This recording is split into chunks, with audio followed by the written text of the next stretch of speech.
Olá, internautas de todo o Brasil, estamos ao vivo na TV Call Center. Todas as semanas nós temos procurado trazer profissionais dos mais diversos segmentos da área de Contact Center para que você, um dos trabalhadores do contingente de mais de 1 milhão de pessoas que trabalham no setor de Contact Center do Brasil, possa melhorar as suas habilidades e competências. Hoje nós temos também um assunto muito interessante que se refere à saúde, principalmente a saúde ocupacional e saúde no trabalho. E estamos ao vivo,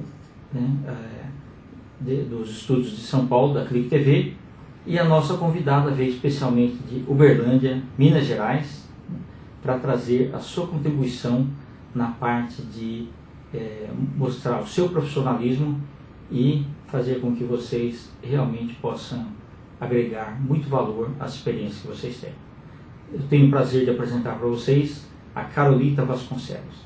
Carol, tudo bem? Tudo bem, boa noite. Boa noite, um prazer muito grande em tê-la conosco, né? E eu espero que o pessoal aproveite bastante aí, né?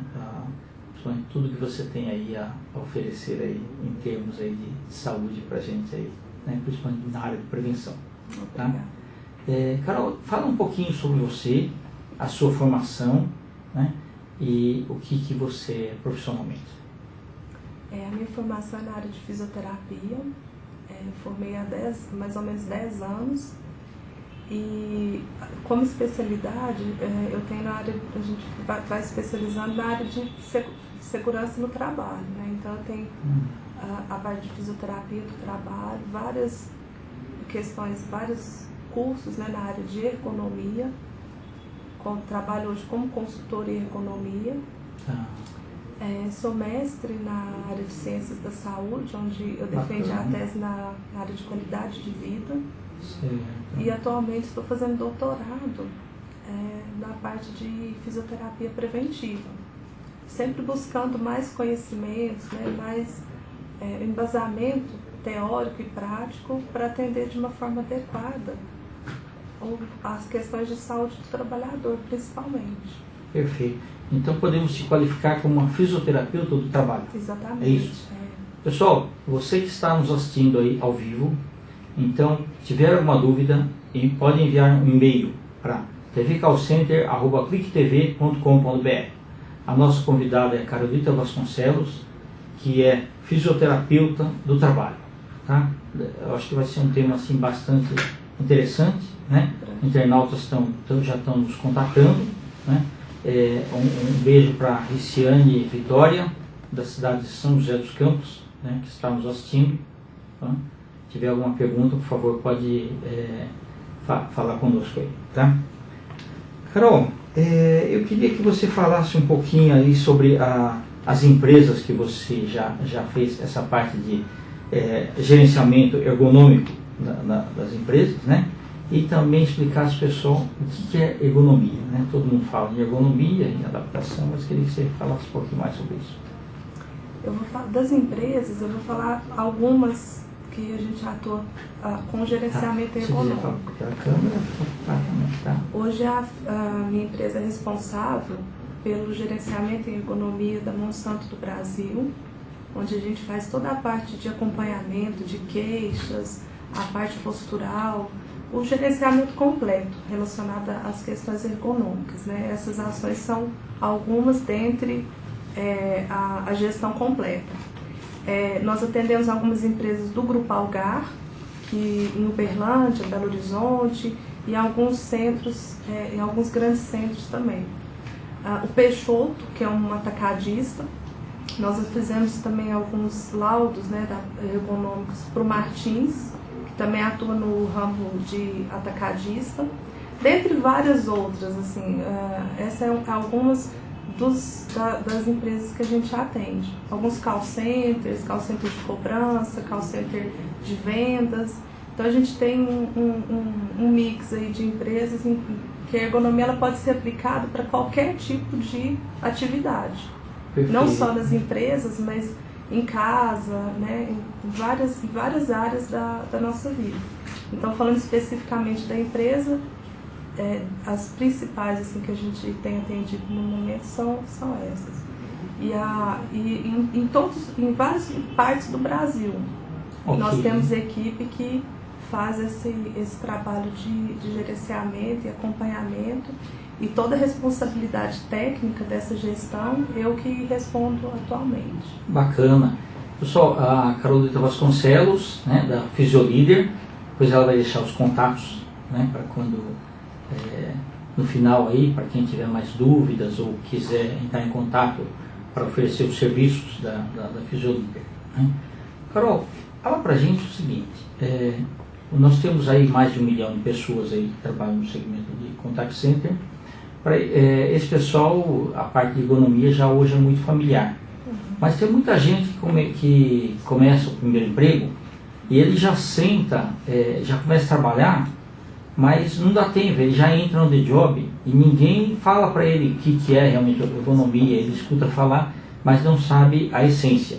Então, para as pessoas que vão iniciar agora o mercado de trabalho, né, eu queria que você falasse aí desse importante passo que foi uma conquista para todos os trabalhadores, porque antigamente se sentava em qualquer lugar, até em caixotes aí o pessoal sentava para poder trabalhar, mesas do jeito que era, e a pessoa que tinha que se adaptar, seja ela qualquer tipo de estatura, né, e acaba tendo aí problemas sérios aí no futuro. Então, eu queria que você explicasse aí de uma forma bem simples para as pessoas o que é ergonomia, né, da onde que surgiu, tá? Os avanços que foram feitos, os problemas que tinha, que os nossos internautas aí possam ter uma noção melhor do que é, tá? Por favor.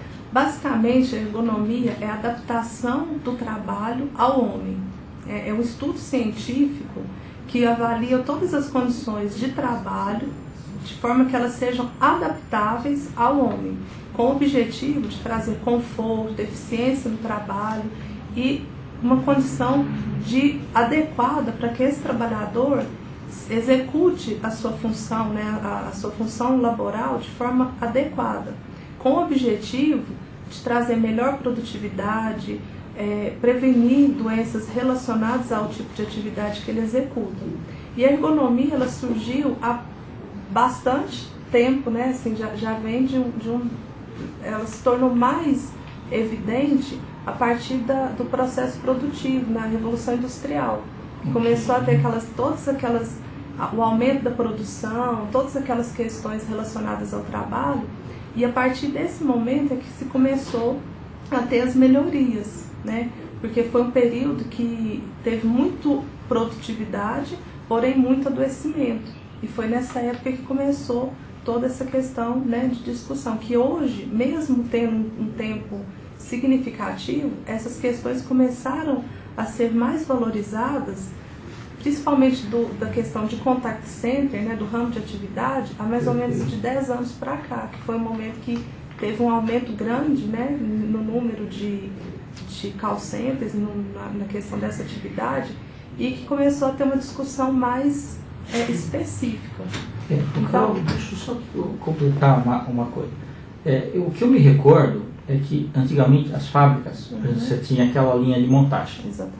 Então eu me recordo que uma vez, uma amiga minha, ela era bem alta, e ela ia trabalhar na linha de montagem de uma grande fábrica de pilhas aqui no Brasil. E ela me falou que ela foi recusada para trabalhar na linha de montagem porque ela era mais alta.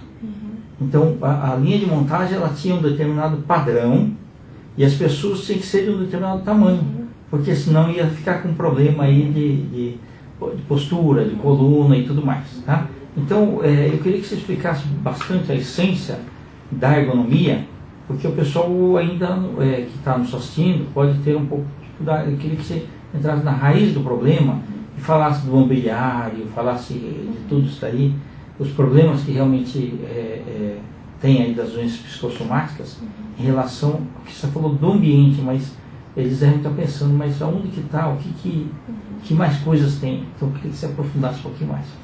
Nessa questão do processo produtivo, o ideal hoje, existem vários tipos de ergonomia, e nessa questão da bancada, o ideal é que a empresa fizesse uma avaliação antropométrica, de forma que a altura da bancada onde esse trabalhador vai laborar, ela seja adequada ao maior número possível de pessoas daquela estatura. Então, quando a gente fala da questão do mobiliário, da bancada de trabalho, objetivamente é isso, você adequar aquele posto de trabalho de forma a atender o maior número possível da estatura, por exemplo, no caso da estatura da população.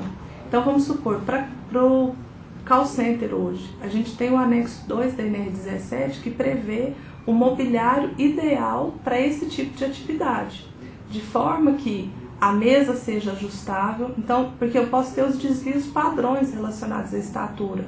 Então, eu não posso também discriminar um funcionário porque ele mede 1,89, um exemplo.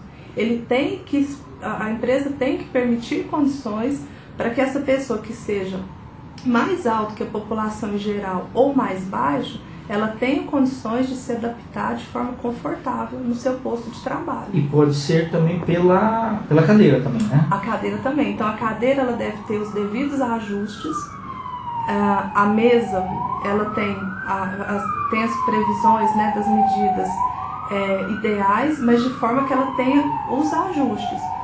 O monitor, por exemplo, ele tem que ter o ajuste também do monitor, de forma que atender tanto essa população abaixo da estatura, né, da grande maioria, como acima. Por exemplo, o apoio de pé. É recomendável que a empresa disponibilize o apoio de pé para quem mede menos que 1,70 m. Ok. Por quê? Porque ele vai... Pessoal, muito interessante. Então, o apoio de pé ele serve para quê? Ele vai apoiar e evitar que tenha sobrecarga na lombar. Então, a pessoa que é um pouquinho mais, né, baixinha, ela não vai ficar com o pé, né, ali sem ter o apoio, suspenso. E quando ela fica dessa forma, ela pode ter sérios problemas na região lombar. Então, ele vai minimizar essa situação, né, e fazer com que ela trabalhe de uma forma mais confortável. Então, assim, quando a gente fala de mobiliário, o ideal é isso, que a empresa atenda, né, tenha um mobiliário adequado, por isso que, né, são criadas as normas, os anexos, que é feito antes de ser publicado, são feitos vários estudos, né, científicos, de forma a adequar para o maior número possível da população. Perfeito. E a empresa tem a obrigação de oferecer esse mobiliário de forma adequada, tanto para atender a legislação, mas principalmente para trazer um conforto para o seu trabalhador, né? Porque isso é de extrema importância para que ele trabalhe melhor, para que ele trabalhe mais satisfeito. E uma empresa sadia, né, que tem as condições preventivas, oferece um ambiente de trabalho adequado, ela tem melhora o clima organizacional, ela tem uma produtividade maior, o funcionário se identifica, né, de forma adequada com essa empresa, então ela só tem a ganhar em todos os aspectos, né? Ok, então você está dizendo que no aspecto saúde, né, a empresa que possibilitar então um acesso melhor ao ambiente de trabalho, né, móveis adequados, ar-condicionado sob medida, iluminação adequada e todos os outros pontos, né? Ou seja, aquela sala de break, por exemplo, que ela fosse o mais próximo do desejo das pessoas. Então eu me recordo que lá na SES em Uberlândia, ela parece como uma praça de alimentação de um shopping, né? Então a gente vê que o jovem se adapta àquele tipo de realidade. E é bacana quando você consegue fazer isso, né? Tornar o ambiente mais próximo das pessoas. Exatamente. Né? Isso é bacana, né? Ô, Carol, e o objetivo principal da ergonomia, né, numa empresa qualquer? É trazer o conforto para o trabalhador. Mas quando a gente fala de conforto e eficiência no trabalho, algumas pessoas podem confundir, falar, eu estou indo para o trabalho, mas eu vou para ficar... como que eu posso quantificar, explicar melhor esse conforto? É estar no seu posto de trabalho, ter condições adequadas para que você, naquele momento que você está no seu trabalho, você esteja de uma forma adequada, né? Porque a gente passa a maior parte da vida laborando. Exato. Né? Então, nesse momento, você tem que estar de uma forma confortável. confortável do ponto de vista biomecânico. Então, por exemplo, se eu vou digitar o dia todo, então é importante que a empresa ofereça um equipamento que eu vou ficar numa condição sem forçar minha musculatura, né? Então, assim, ter o apoio adequado da cadeira, a mesa de uma forma, né, de uma altura adequada para aquele trabalhador. Mas também tem um outro lado. Às vezes a empresa, ela compra o melhor mobiliário, a melhor cadeira, descanso para os braços, a melhor mesa, da melhor estrutura, né? Mas ela não oferece, por exemplo, um treinamento para aquela pessoa usar aquele equipamento. Então é muito importante, sim, ter o mobiliário, ter as condições adequadas, mas também se preocupar com a questão de orientar esse funcionário. Porque a gente já viu a adequação da postura. Então, por exemplo, a gente já viu muitas empresas que o funcionário não sabia como ajustar aquela cadeira. Então ele queixava de dor, né, por causa da cadeira estar de uma forma inadequada para aquele biotipo, mas porque a cadeira era perfeita, mas ele não sabia usar ajustes, ele não sabia como usar aquele mobiliário. Então é muito importante a empresa ter esse equilíbrio, né, de atender a questão adequada do mobiliário, mas também orientar de forma adequada esse funcionário a usar o seu material de trabalho de uma forma adequada. Perfeito. Pessoal, estamos aqui com a Carolita Vasconcelos, presidente da Fisiolíder, e ela está nos contando aí coisas assim muito interessantes. Se você tiver alguma dúvida, pode enviar um e-mail para tvcallcenter@clicktv.com.br. Carol, uma coisa muito importante que você falou aí sobre ergonomia, né?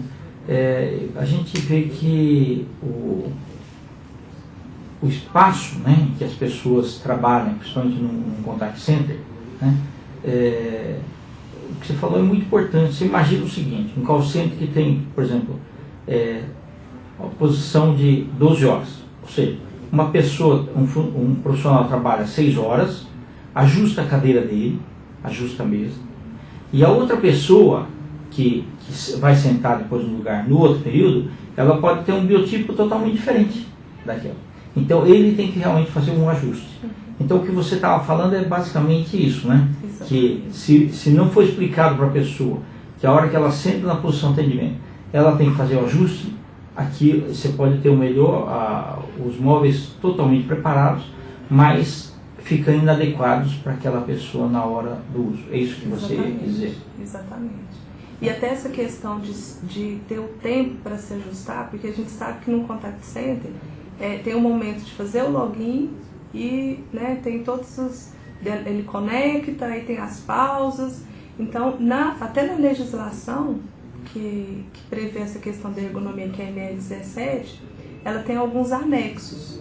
Que existe o anexo 1, que define diretrizes para check-out, e o anexo 2, que define diretrizes para call center, especificamente para esse ramo de atividade. Carol, e ele prevê. Explica aqui, pessoal, o que é o check-in, o check-out, né? O login, acho que todo mundo já sabe a hora que chega, mas é o check-in e o check-out, né?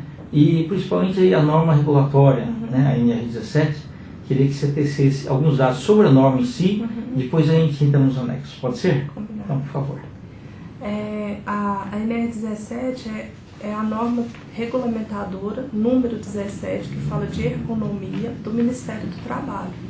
Nessa norma, eles exigem, né, das empresas algumas adequações mínimas necessárias para que o trabalhador labore num ambiente adequado. Então ele prevê a questão de treinamento quando a empresa tem transporte de cargas, ele prevê as questões de organização do trabalho de uma forma adequada. Quando a gente fala de organização do trabalho, é avaliar o conteúdo da tarefa. Por exemplo, se ele foi contratado para um tipo de atividade, para um tipo de função, às vezes ele faz aquela função e mais 10 tarefas a mais. Então, quando a gente avalia a organização do trabalho, você verifica a tarefa real e a prescrita. Por exemplo, ele foi contratado para uma situação, que é a tarefa real, a tarefa prescrita, mas na realidade, quando a gente avalia a tarefa real, ele faz mais 30 situações diferentes, por exemplo. Isso pode trazer uma sobrecarga, tanto cognitiva como física, para esse trabalhador. Isso influencia na questão do adoecimento. Então, ela prevê todas essas questões na organização do trabalho, o ciclo de trabalho. Então, alguns processos produtivos, o trabalhador faz um ciclo de menos de 2 segundos, né, em determinadas atividades. E isso traz sobrecarga e pode trazer adoecimentos sérios. Então, é importante essa questão da organização do trabalho ser prevista pelo empregador de uma forma bem adequada, para que ele não sobrecarregue seu trabalhador. E a norma também prevê as condições ambientais, né? Temperatura em ambientes informatizados. É importante que a temperatura esteja dentro de um parâmetro de conforto, que pela norma é entre 20 e 23 graus, luminosidade, ruído. Então, assim, é uma norma que todos esses itens, assim, de uma forma resumida, tem o objetivo de trazer essa questão de um ambiente adequado e de conforto para que esse trabalhador não venha, né, adoecer por estar executando a sua atividade laboral. Perfeito. Carol, você lembrou bem também, você imagina o seguinte, um trabalhador que entrega aqueles botijões de gás, ele tem que ter um biotipo adequado para carregar os botijões, por exemplo. Não pode ser qualquer pessoa de qualquer forma. Então ele tem um treinamento de como ele deve fazer aquilo. Exatamente. E de quantas horas que ele consegue trabalhar sem uma lesão aí que pode ser provocada, né?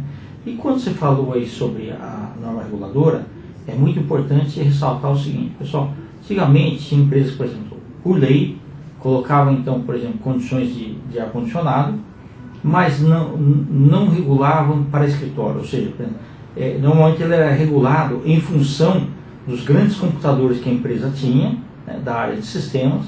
Então, para preservar então os equipamentos, aquilo era ligado de uma forma bastante gelada, né, e aquele ambiente era adaptado também para escritórios. E aí era meio complicado, porque eles não trocavam os filtros com o ar de fora. Então, uma pessoa pegava gripe, aquele ar fazia com que todo mundo daquele ambiente pegasse gripe. Então, a somatória total daquela economia era muito prejudicial. Então, ao longo do tempo, a legislação ficou mais rígida e hoje você tem que trocar os filtros lá de fora, preservar. Então, uma pessoa pega gripe, a outra do lado não pega. Então, isso daí ficou uma coisa bacana. Eu queria que você colocasse um pouquinho mais sobre isso daí. As normas, né, elas vêm se adaptando e evoluindo no decorrer do tempo. E elas são forçadas pelo Ministério, né? E são obrigatórias. Então, quando normalmente eles publicam uma norma técnica, né, um parecer técnico, dependendo da situação, eles abrem, né, tem as comissões tripartites que abrem para o trabalhador, para o empregador e para o sindicato, por exemplo, para discutir, para poder, antes de publicar como norma regulamentadora. Então, ultimamente, eles têm feito essa situação até para ter uma discussão melhor e antes de publicar a norma, de ser de uma maneira adequada. E até o prazo de implantação também. Exatamente, porque tem algumas situações, por exemplo, o anexo 2 da NR17, que fala de call center, são vários itens muito específicos, né, que geram um investimento alto, então ele tem que ter um tempo, a empresa, o empregador, né, ele precisa, dependendo da situação, de um tempo um pouco maior para ele se adaptar, porque a partir do momento que publicou, tem que ser cumprido. E muitas empresas, infelizmente, só cumprem para poder, nessa questão de saúde, quando tem uma regulamentação. Então isso é muito importante, porque é só dessa forma que o trabalhador vai ter um respaldo. Então, e é importante a empresa, assim, com o tempo, os empresários têm se conscientizado da importância realmente da prevenção. No final, ela sai muito mais barata do que deixar chegar num ponto crítico, né, de adoecimento. Perfeito.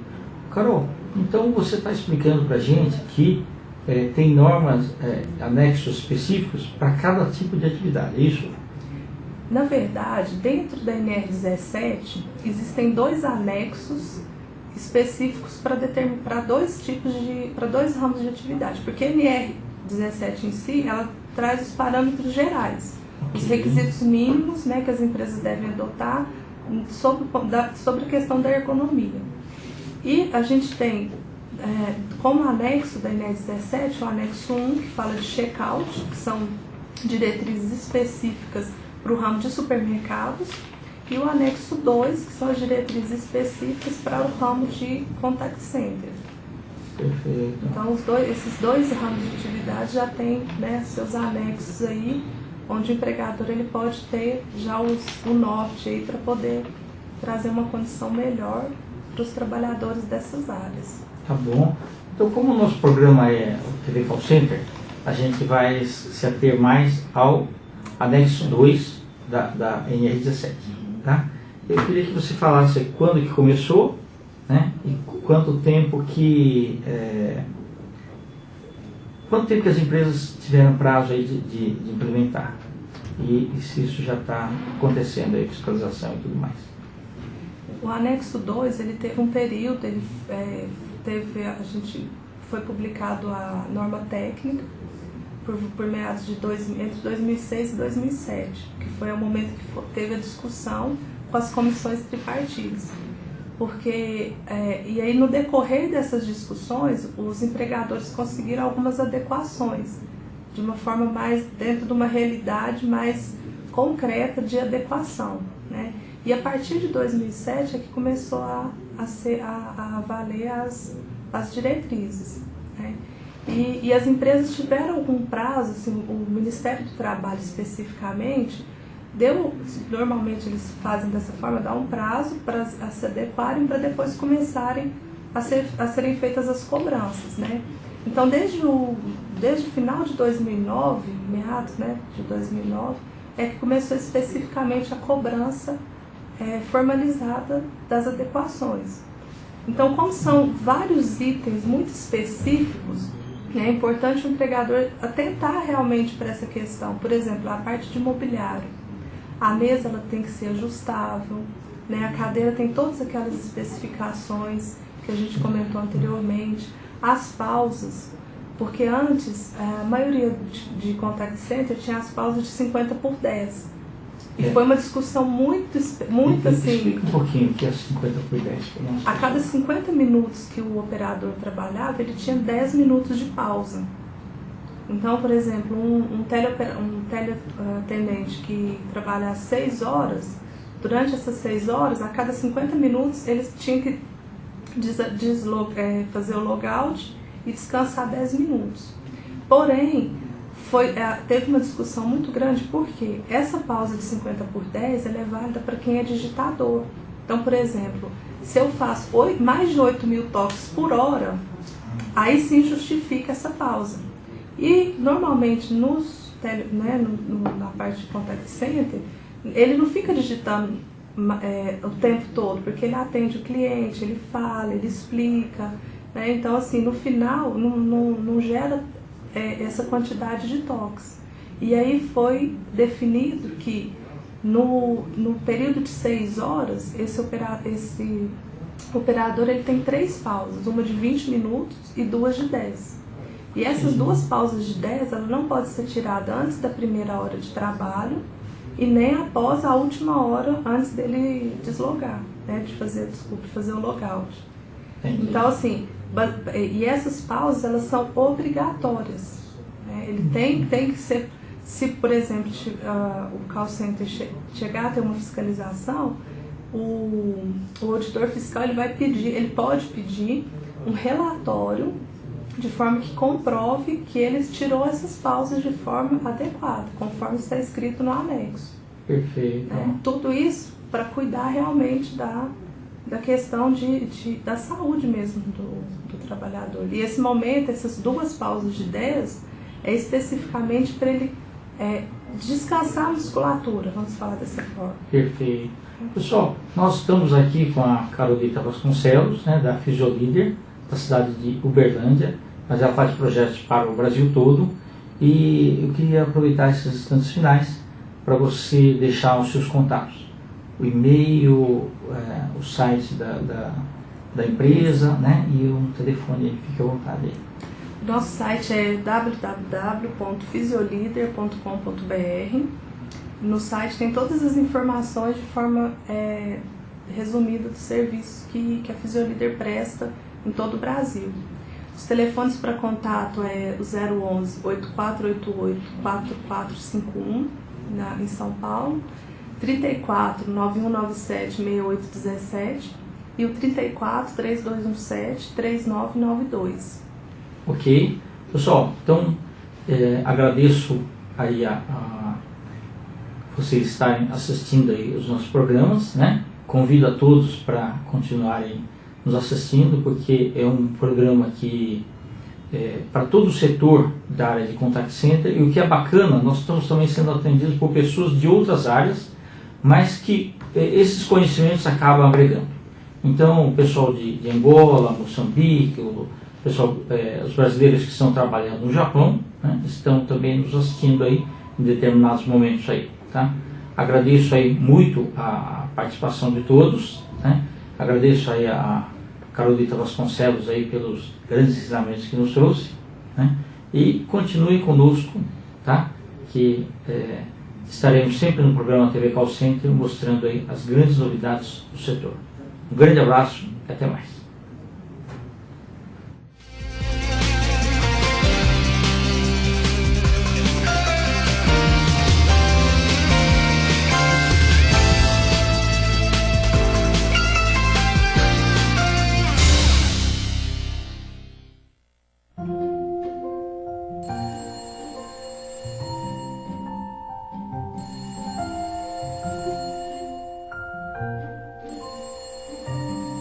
O telefone sempre foi importante para a história de muitos super-heróis.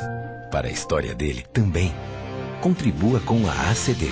Para doar R$10, ligue 0500 123 4510 e vire um super amigo dos nossos super-heróis.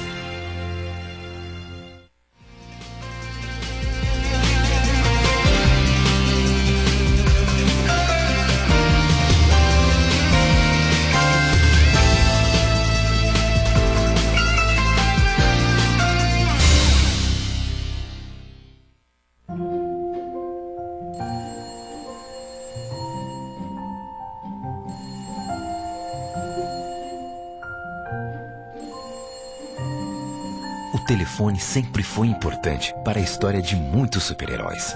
Para a história dele também. Contribua com a ACD. Para doar R$10, ligue 0500 123 4510 e vire um super amigo dos nossos super-heróis.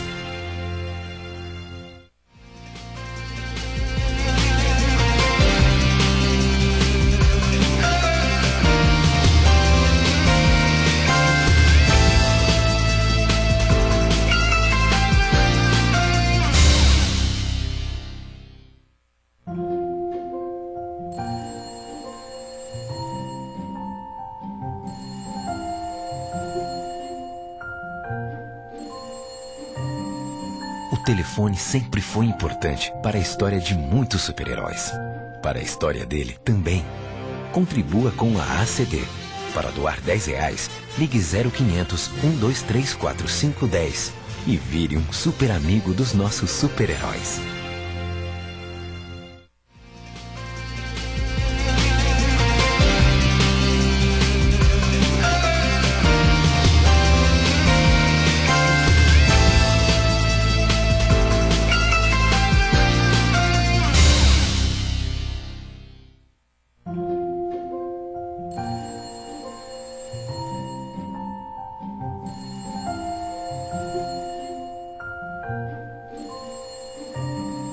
O telefone sempre foi importante para a história de muitos super-heróis.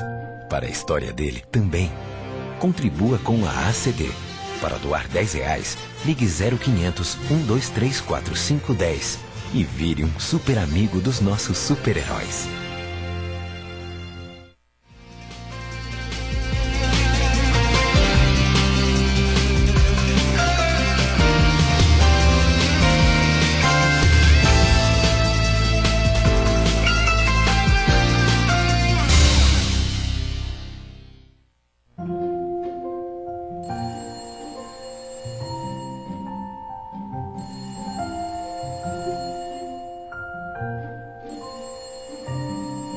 telefone sempre foi importante para a história de muitos super-heróis. Para a história dele também. Contribua com a ACD. Para doar R$10, ligue 0500 123 4510 e vire um super amigo dos nossos super-heróis.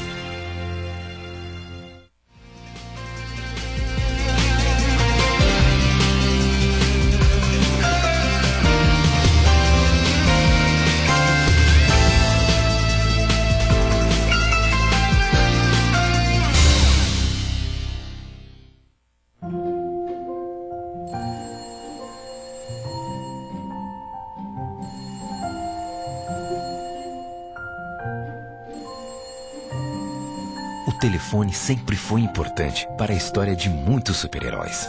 Para a história dele também. Contribua com a ACD. Para doar R$10, ligue 0500 123 4510 e vire um super amigo dos nossos super-heróis.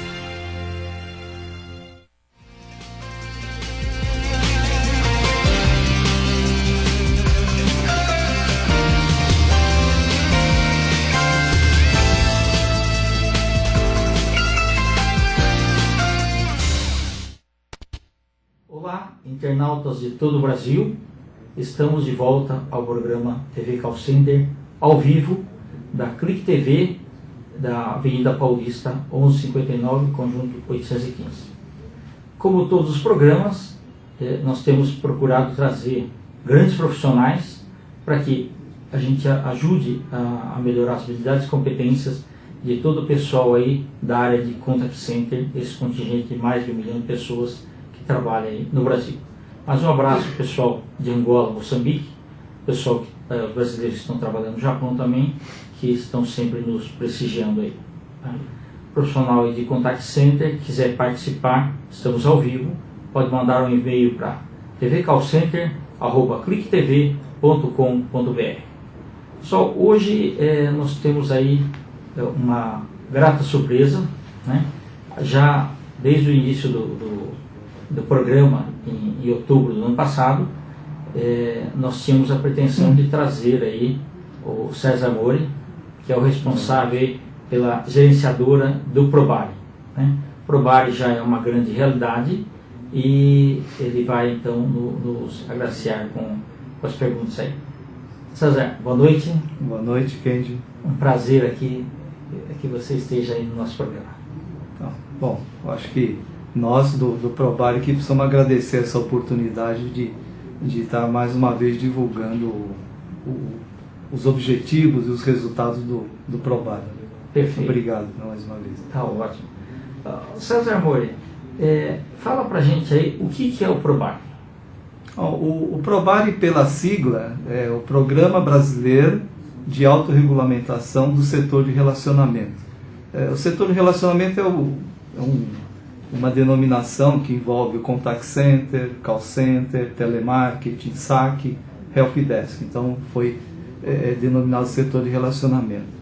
E essa autorregulamentação, a exemplo do CONAR, né, o CONAR que nós conhecemos, que é o Conselho Nacional de Autorregulamentação Publicitário, ele tem como objetivo, dentro do setor de Call Center, Telemarketing, Contact Center, nas empresas que têm o seu call center, seguir certas regras de uma forma voluntária, né? Daí essa terminologia da autorregulamentação. Perfeito. Nós sabemos que o setor de contact center, né, acho que vocês exploram bastante nesse programa, é um setor recente. Se nós pensarmos nas operações de maior porte, deve ter quanto? Depois da privatização. Depois da privatização, quanto deve ter uns 16 anos, mais ou menos. Isso. Então é um setor novo, eu acho que são várias empresas, né, que estão atuando. Exato. E o Probari, desde 2005, né, de abril de 2005, completou 6 anos. 6 anos, nós estamos indo para o 6º ano. Já 70 empresas, né, se reuniram e quase que 6 meses de trabalho.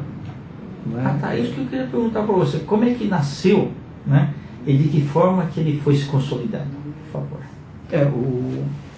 A primeira iniciativa foi das 3 associações: a ABEND, Associação Brasileira de Marketing Direto, a ABRAREC, que é a Associação Brasileira de Relacionamento Empresa-Cliente, e a ABT, Associação Brasileira de Teleserviços, que tem como associados as empresas que prestam serviços, atuam nesse setor, né, de relacionamento.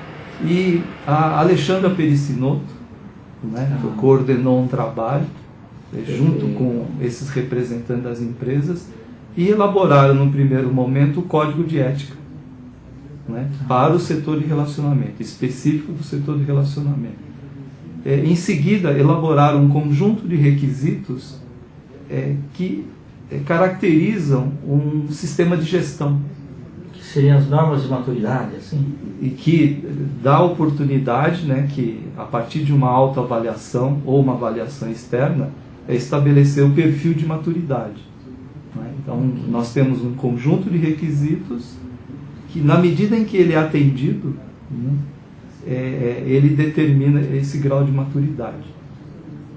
Dessa forma, né, essas empresas desse segmento, tendo essas 2 referências, que é o Código de Ética, com seus 10 artigos, e a norma de maturidade de gestão, tem um modelo, tá, para estabelecer um planejamento estratégico de melhorias dos seus processos. Né? Perfeito. Eu gostei muito que você citou a Alexandra Pericinoto, né? Um beijo para a Alexandra, que sempre assim, esteve à frente aí de vários projetos, e um deles aí o PROBARI, né? E que magistralmente deu assim o pontapé inicial, segurou por muito tempo, né? Essa parte aí, a bandeira, né, do PROBARI, né? Isso é muito bacana, né? Agora, César, explica pra gente como é que funciona o PROBARI. Bom, eu já comentei, o PROBARI tem o Código de Ética e a norma de maturidade de gestão. O Código de Ética, com seus 10 artigos, na medida em que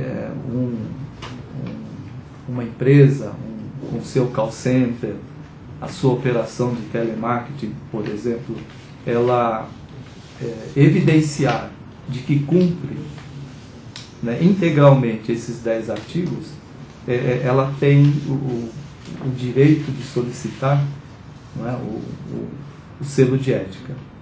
Então, hoje nós já temos 31 empresas, né, call centers, que já obtiveram o selo de ética, que é a evidência de que são cumpridos todos os artigos do selo de ética, do Código de Ética. A norma de maturidade de gestão, ela já traz os requisitos, né, que vão ser avaliados, e a partir dessa avaliação é determinado um perfil de maturidade de gestão. Ok. E aí nós temos desde o nível 1 até o nível 4.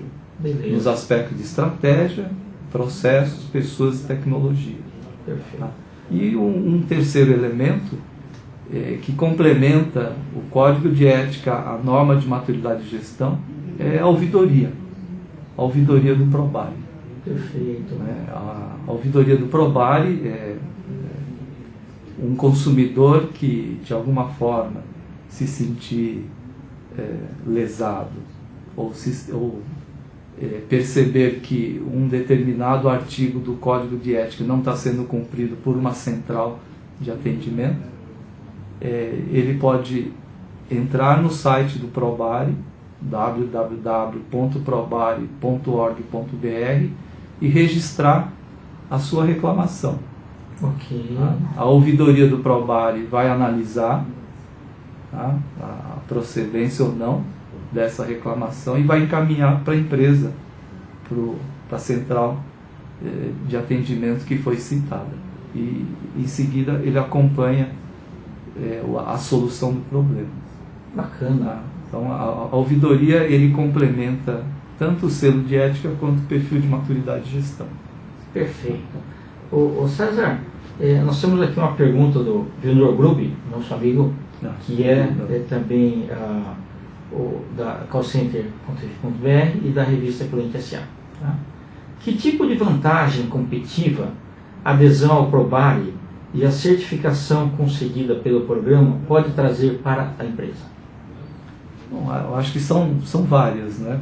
Acho que a gente pode falar em termos de algumas vantagens internas, né?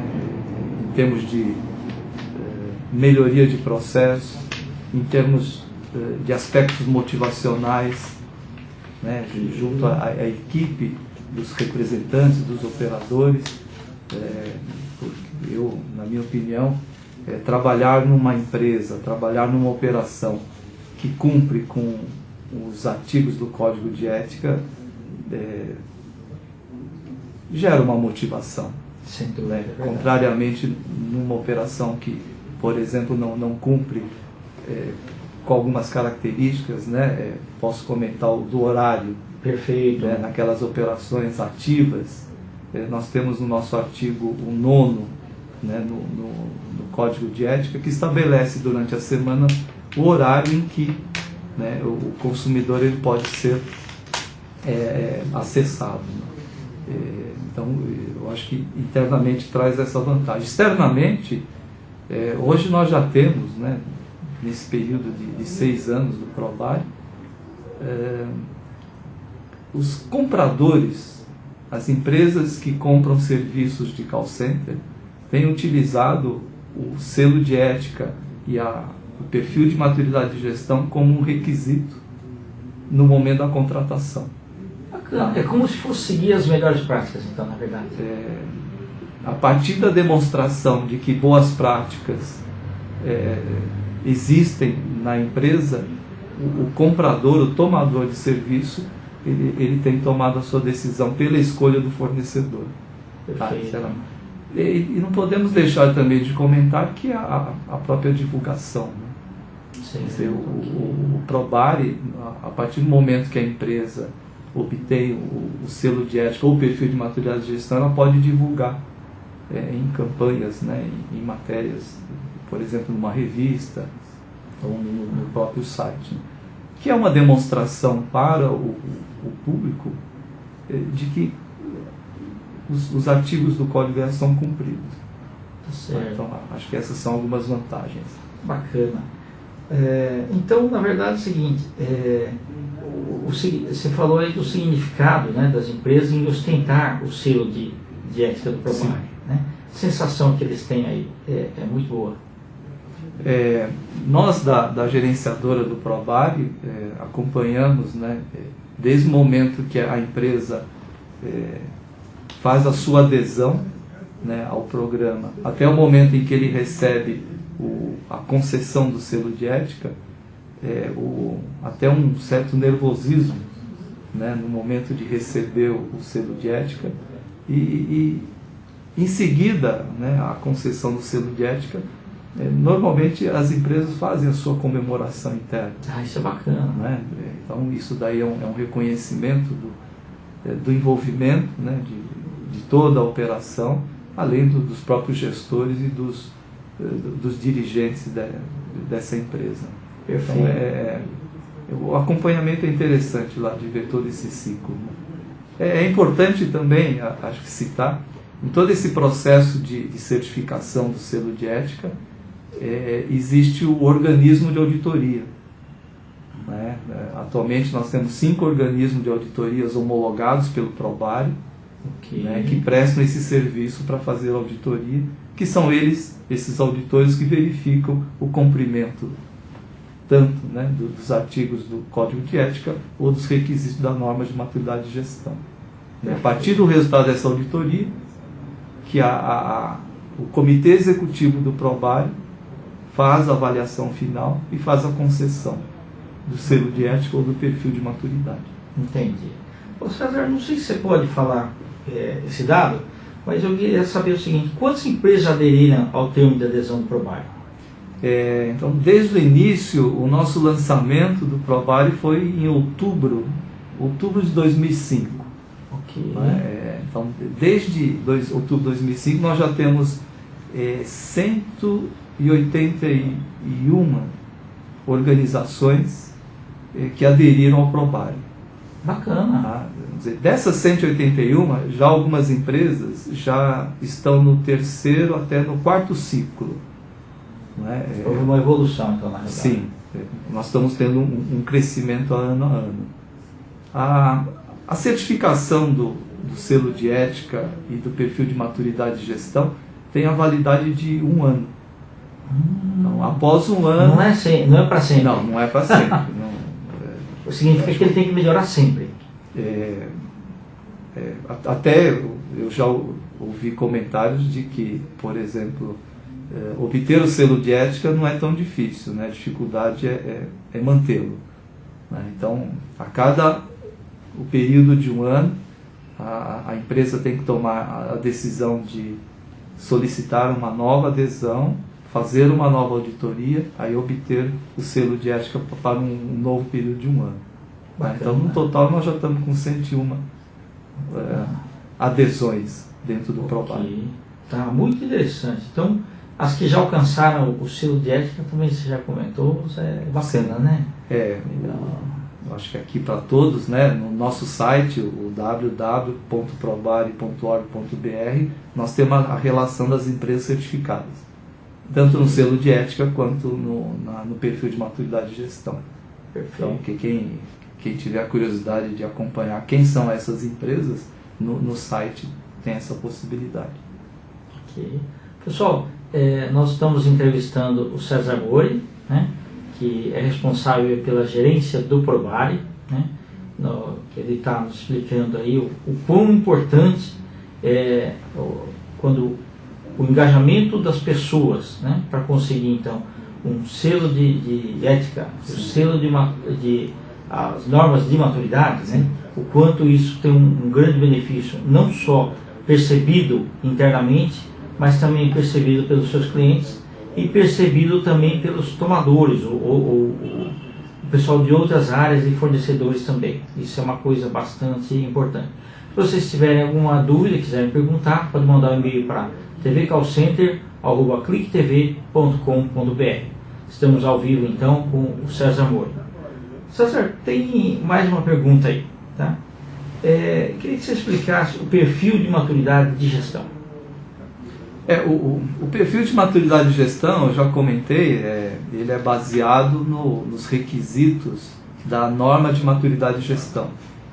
Então, nós temos uma série de requisitos que foram estabelecidos por essas 70 empresas, né, do próprio setor de relacionamento.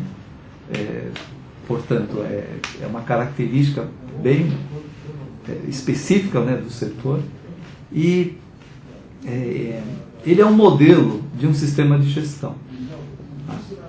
O que é o perfil? O perfil de maturidade de gestão, ele é uma avaliação que pode ser obtida por meio de uma autoavaliação ou por meio de uma auditoria contratada junto a um organismo de auditoria. Tanto na autoavaliação quanto na auditoria, o que é avaliado é em que estágio que aquela operação se encontra em relação ao requisito. E aí nós temos 4 níveis, né? Eu tenho o nível 1, que é o nível básico, que nós até denominamos como nível inicial. Okay. O que isso quer dizer? Quer dizer que aquela operação que está sendo avaliada, ela executa um determinado processo, um determinado procedimento, tá? Mas ainda de forma informal. Né? Ela consegue executar um determinado procedimento, mas ele não consegue repetir, porque a execução foi informal. Por exemplo, aquela atividade ou um determinado processo que dependa muito do gestor. Né? Por exemplo, se esse gestor ele for uma outra operação ou ele sair da empresa, essa mesma operação não conseguiria ser repetida. Tá certo. Isso é o que nós chamamos de nível inicial. O nível 2 já é um estágio onde já se consegue repetir um processo, um procedimento, obter o mesmo resultado. No entanto, esse processo, procedimento ainda não está formalizado. Então, o nível 2 nós denominamos como repetitivo.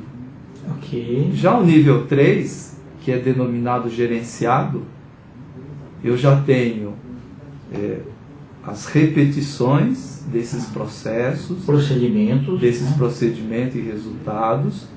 Esses procedimentos já estão documentados E podem ser medidos, né? e já estão Resultado. sendo avaliados por meio de indicadores. Ok. Por isso que nós denominamos como gerenciado, né? Existe o processo e já existem os indicadores que monitoram o desempenho. E o nível 4, que atualmente é o nível máximo. E já tem algumas empresas que já conseguiram. Sim, Bacana. já estão no nível 4, que é o otimizado. Otimizado já é o gerenciado, um nível superior, onde já existem melhorias desses processos baseado na análise dos resultados já alcançados por esses processos. Tá. Já é o estágio da melhoria. Tá. Então ele já está indo na melhoria contínua. Esse é o nível 4. Bacana. Você acha que então significa que basicamente que a empresa incorporou aquilo e passou a fazer parte dos procedimentos normais? Sim, o nível 4 otimizado, podemos afirmar que essa é a principal evidência. Tanto numa autoavaliação quanto numa avaliação por auditor, onde ele percebe nos processos das operações esse estágio, que já está incorporado, né, o atendimento aos procedimentos, o uso dos indicadores e a busca das melhorias. Isso já faz parte do dia a dia. Né? Perfeito. Uma linguagem mais técnica já é o ciclo do aprendizado. Legal. César, fala pra gente como que funciona a ouvidoria do Probari. Bom, a ouvidoria, eu comentei logo no início, né, é o terceiro elemento do Probari, então junto com o Código de Ética e junto com a norma de maturidade de gestão. O interessante da ouvidoria é para uma determinada situação, por exemplo, vamos imaginar que uma operação, uma central de atendimento tem um selo de ética. Okay. Então ele obteve o selo de ética. Cumpre com os artigos do Código de Ética. Se um determinado consumidor ele identificar, né, que aquela central que tem o selo de ética e não está cumprindo com um artigo do Código de Ética, pela ouvidoria, é o mecanismo do feedback. Ah, perfeito, perfeito. Então, lá na ouvidoria, nós temos um mecanismo deste acompanhamento. Tá? Então, se uma central que tem o selo de ética, uma determinada reclamação, e essa central não solucionar de imediato, no comitê executivo do Probari, vai ser analisado e pode acontecer até desse selo de ética, do selo de ética ser... É um temor, então. Sim, é uma forma de nós monitorarmos o desempenho das empresas certificadas. Ok. E isso como esse terceiro elemento, né, dentro do Probari que faz esse monitoramento. E de uma visão mais ampla, a auditoria ela é aberta para qualquer consumidor. Então, nós fazemos lá uma estatística mensal e essa estatística é divulgada dos casos que são registrados na ouvidoria. Perfeito. César, agora a gente tem uma afirmação um pouquinho forte, depois vem uma pergunta. Né? Ok. Tá. O primeiro selo de ética Probari foi concebido a Central de Relacionamento da Câmara dos Deputados. Sim. Né? Então, o que isso significou para o Probari? Foi interessante o resultado, né? Até não foi nada premeditado, foi podemos até usar como uma coincidência. Mas então, desde o lançamento, que foi em outubro de 2005, até abril de 2006, nós tivemos essa primeira certificação do selo de ética, e foi no call center da Câmara dos Deputados em Brasília, que é um atestado, né, uma evidência de que os artigos do Código de Ética estavam sendo cumpridos. E na medida em que foi um órgão ligado muito próximo do governo, né, foi uma oportunidade para que o setor de call center, o contact center, telemarketing, se aproximasse um pouco mais do governo. Bacana. E foi uma oportunidade para que alguns órgãos do governo, dada a repercussão que houve em Brasília, né, pelo fato da Câmara dos Deputados ter obtido o selo de ética, de conhecer, tá, um pouco mais esse setor. Por exemplo, características operacionais. Eu me lembro que na época era o deputado Aldo Rebelo, que era o presidente da Câmara. Ele visitou algumas operações de call center, ele acompanhou algumas operações, tomou conhecimento de alguns processos, ficou impressionado, né, com alguns controles que existem, a preocupação com o treinamento. Né? Então isso daí teve uma boa repercussão.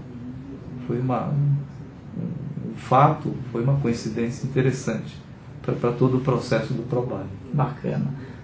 César, uma última pergunta, dado o tempo. Okay. É mais fácil uma empresa pequena ou média alcançar o selo de ética e as normas de maturidade do que uma empresa grande com as suas várias operações, ou é relativo? Se nós pensarmos no selo de ética, que é o cumprimento do código de ética, creio que é igual para todas, né? A ética são decisões, são atitudes que são, podemos afirmar que é no mesmo patamar. No mesmo patamar, né? Uniforme para todas. Já o perfil de maturidade de gestão, até pela graduação, né, que nós temos 1, 2, 3, 4, ela encaixa, ela é muito apropriada para empresas de menor porte, né, onde ela pode utilizar os requisitos da norma de maturidade de gestão para conhecer em que estágio que ela se encontra, tá, e planejar as melhorias. Tá. Já os resultados que nós já temos, né, empresas de maior porte, por exemplo, empresas que já têm certificação ISO 9001 em seus processos, a obtenção do nível 4, nível otimizado, já é mais fácil. Tá? Então, se nós pensarmos na norma de maturidade de gestão, as empresas de maior porte, que já têm a sua estrutura, né, já mais madura, né? Sim. Tá? Então é mais fácil obter o nível 4 do perfil de maturidade de gestão. E para as empresas de menor porte é a ferramenta de autoavaliação, né? É o norte, que vai estabelecer o norte. Perfeito. O importante é que a norma de maturidade de gestão e o processo de avaliação que estabelece o perfil de maturidade não foi projetado para somente entregar um prêmio. É para servir como uma ferramenta, para servir como esse norte. Perfeito. Essa é a expectativa que nós temos. Né? Tá ótimo. Uma ferramenta dos gestores. Beleza. César, antes dos agradecimentos finais aí, eu queria aqui ver se você quer deixar, eu sei que você deixou várias vezes o site do Probari, mas se puder deixar mais uma vez, e até algum e-mail ou telefone, fique à vontade. Todo o contato, né, tanto da ouvidoria quanto do processo de certificação do selo de ética e a norma de maturidade de gestão é feito pelo site do Probari, www.probari.org.br.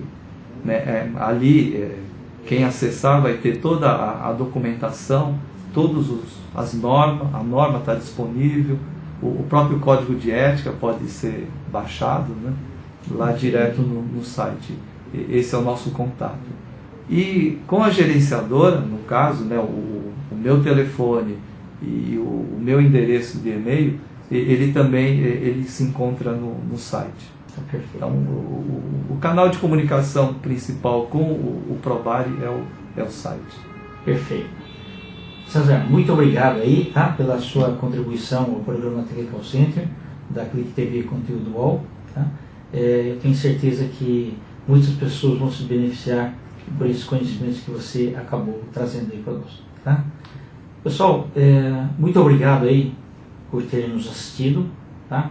Continuem conosco aí no TV Call Center nas próximas oportunidades. Um grande abraço e até mais.